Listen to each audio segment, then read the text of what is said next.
when we talk about community organizing, I go back to what's the goal here? What's the strategy? And that normally we are doing something because there's a problem. One of the reasons that I left college to work full time with SNCC was because I thought that SNCC was brilliant. I thought the young people of SNCC were doing a fabulous job. And part of what they were doing that I admired so much and tried to embody as a SNCC member later myself was that we weren't going somewhere to tell other people what to do. That in fact, we were listening. We were in a community listening to the people there. And that in Lowndes County, for example, Lowndes County had over 5,000 people, African Americans, who were eligible to be registered voters.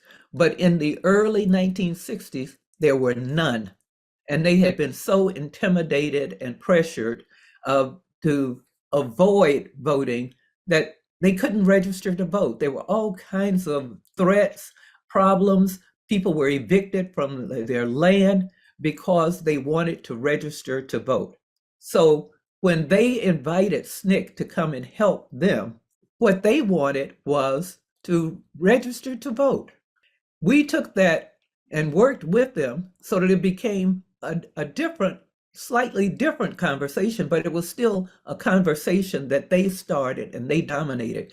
What was different about it was that they sort of said, yes, we want the vote. This is important. Voting is important. This is a part of being a part of a democracy. We can express ourselves. And we said, what is it that you want? And they said, well, it would be nice if we didn't have that sheriff. Yeah.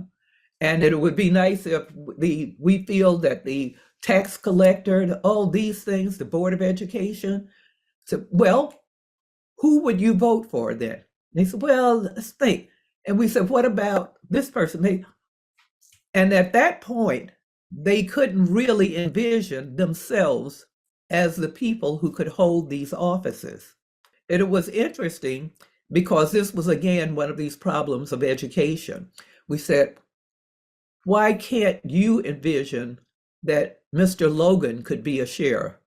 And they'd laugh and think, and they say, he's very good about A, B, and C, but, then there was this hesitancy. So they said, we don't even know what the sheriff's job really is. So SNCC had a research department, and back in Atlanta, we got the information from the Alabama state government of what the county officials' jobs really were. So we got those job descriptions. And rather than sitting and just sort of saying, here's what the sheriff would do, then that's where I thought if we had better tools, we could make that much more understandable to more people. The best that I could do was draw stick figures, but we decided to do a comic book. And so Cortland Cox and I put together then a series of comics of Lowndes County, about Lowndes County, and about the roles that those individuals played. So people could then have a sense of, so that's why the coroner is important. That's what the tax collector does. This is what the sheriff does. And through that, and through workshops with people, and SNCC brought people to Atlanta even for workshops to talk about county offices and what people could do, that people felt more empowered and felt the confidence to then run for office themselves. So that for me is just an example of how you start with community organizing.